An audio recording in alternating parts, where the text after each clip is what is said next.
Welcome back to MLT 120. We're going to talk about granulocytes more in this lecture. We already done the introduction to granulocytes lecture, but we're going to get a little bit more in depth with our neutrophils, eosinophils, and basophils. Let's take a quick look at our mature cells for each type of granulocyte. This is our mature neutrophil. It has the different segments in it for the nucleus.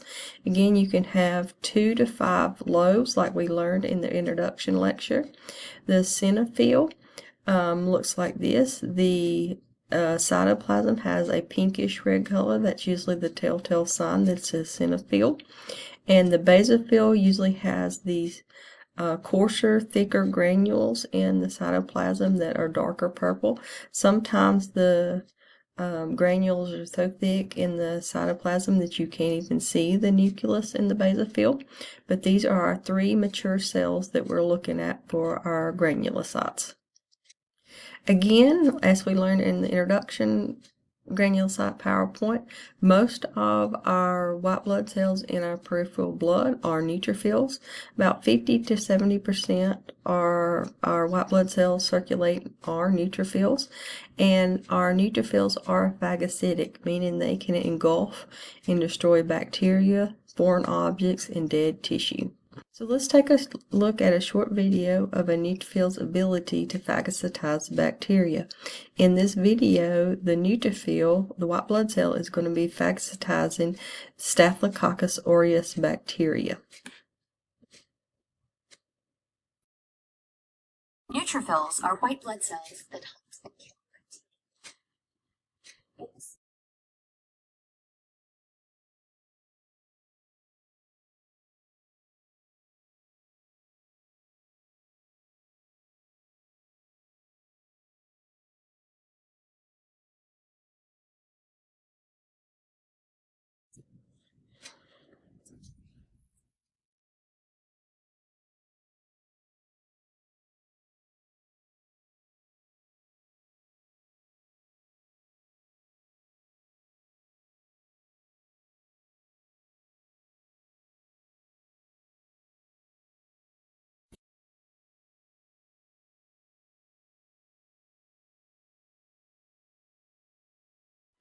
That was just a quick little film to show you and to illustrate how a neutrophil can engulf bacteria or phagocytize bacteria. Obviously that film was sped up or time-lapsed.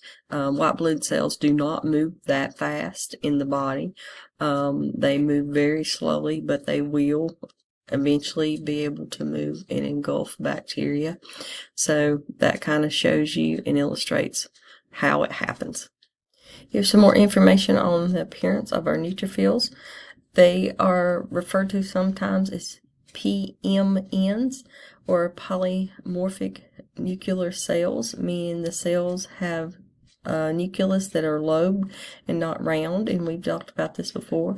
You can have anywhere between 2 and 5 lobes in a nucleus.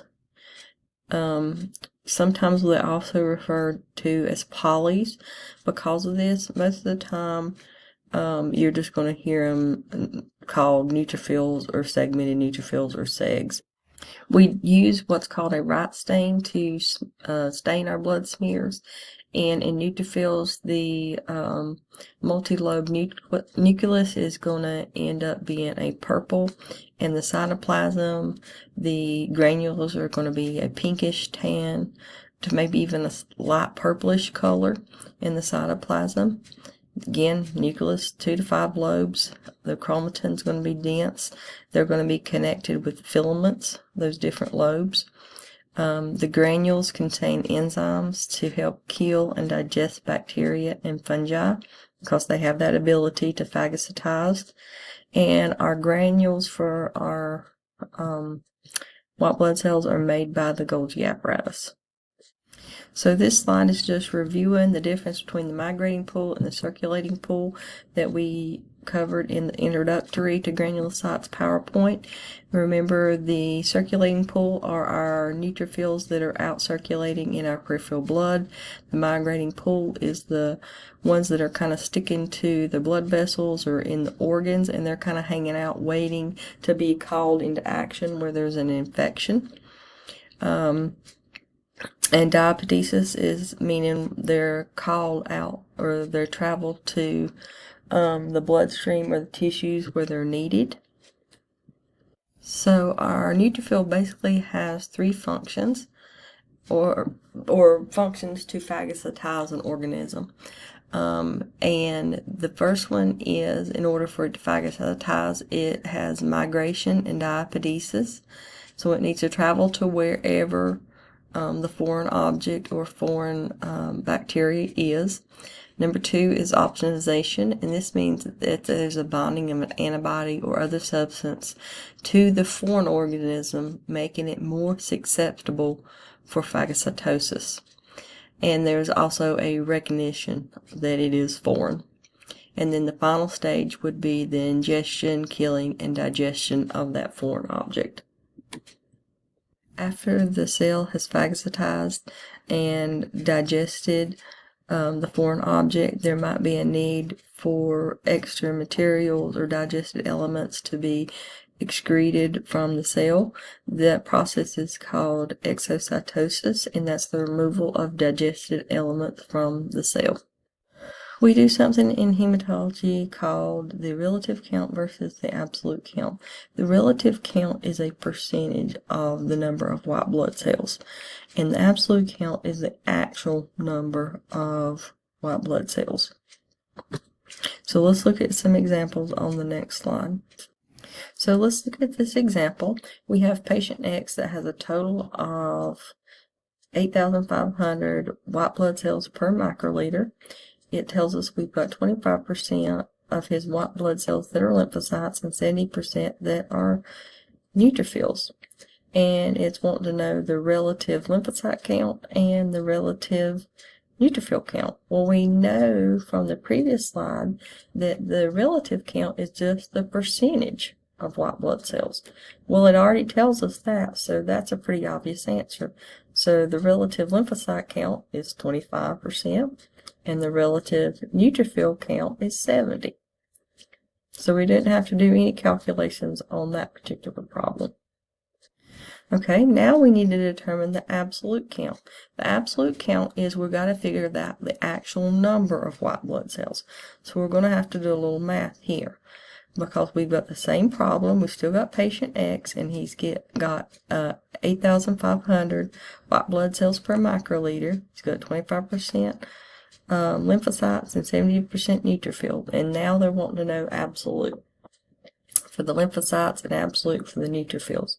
So we've got to take that 25%, and we can't do our math with it being a percentage. We've got to change that to a decimal, so we've got to move our decimal over 2 spaces, so that gives us 0.25, and we can multiply 0.25 by the total number of white blood cells, and that's going to give us our absolute count, which is the actual count of lymphocytes. So this patient has 2,125 lymphocytes per microliter.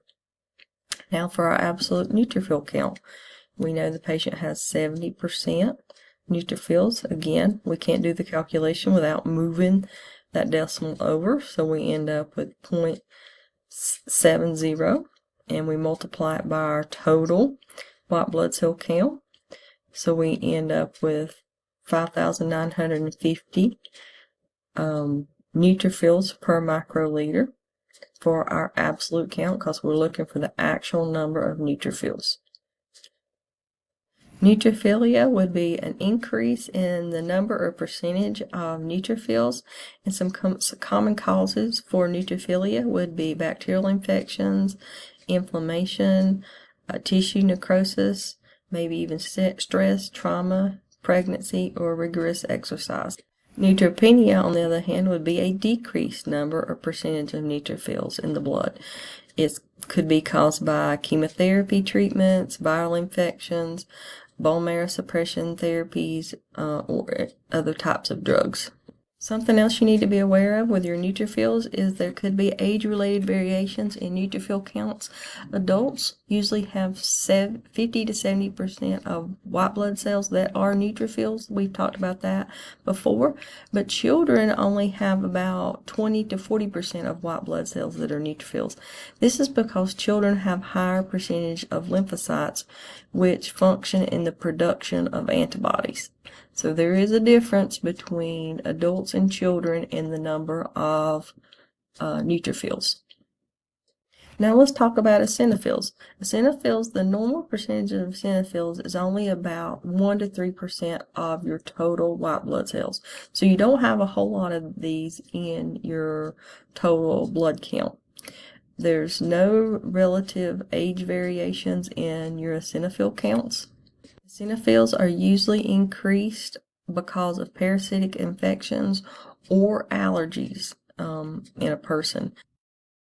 If you have an increase in ACTH, it can cause a decrease in your eosinophils. And just a reminder of what ACTH is, it's adrenocorticotropic hormone, which is made in the pituitary gland. It usually triggers the release of adrenal glands to release cortisol, which is your stress hormone. Cortisol reduces survival of eosinophils. So that's why you usually have a decrease in your eosinophils if you have an increase in your ACTH.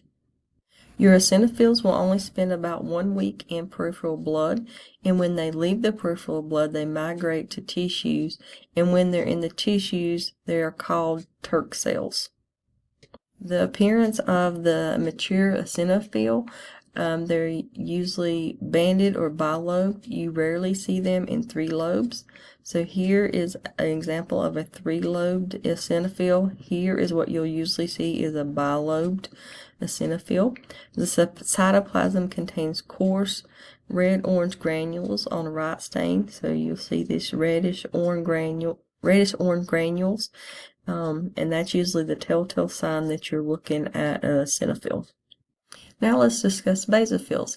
Basophils, you may see none or only 1 to 2% basophils in peripheral blood smears. So these are the least likely ones you'll see. The function is hypersensitivity and anaphylactic response of reactions. Their granules contain histamines and heparin. You may see an increase in CMPD, which is chronic myeloproliferative disorders. An example might be leukemia. Basophils are coated with IgE, and IgE is an allergen-specific immunoglobulin or an antibody. Basophils that migrate to tissues are usually called mast cells. The appearance of the basophils, the nucleus is segmented, but a lot of times the nucleus is hidden by the really thick purple granules of the basophils. If you see here, you can't really see the nucleus at all due to the granules. The granules are large, coarse, blue-black on a right stain. And when you see these really thick, dark, coarse granules, you'll know that you're looking at a basophil. I hope this PowerPoint helped you get a little bit more in-depth knowledge on your granulocytes, and also helped you figure out the difference between relative and absolute for your white blood cell counts. And I will see you in the next lecture.